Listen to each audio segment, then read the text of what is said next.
Eta lana musikarekin uztartze hori nola daramazue? Baina beti esaten dut malabarrak iten. Osea, pixkat Tetris bat imar dezu. Ba, astelenetik ostiralea orokorren lana egunero, ez?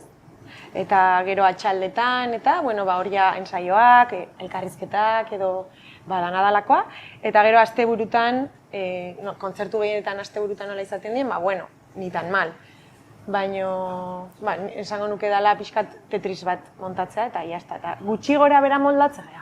Bai, jode, nik uste baiet. Bai. Nik uste baiet. Gero beti daude gure arteko liskarrak eta batez ere ofizinarekin ere bai liskarra, porque igual kontzertu batzuk oso berandu izte dituzte, eta gu ja, aneren kasuak, zuk guardia azkazu. Guardiak batez ere, bai. Koordinazio horretan pixkat arazoak sortzen dira orduan. Bai, baina... Baina gure artean baino hori, gehiago gestioa. Bai, zaila, azkenen, jode, geha 5 pertsona dei ofizinan daudenak, bulegoan, eta managerrak, eta ez dakit zer, teknikariak, eta hor azkenean puzle asko inbar da.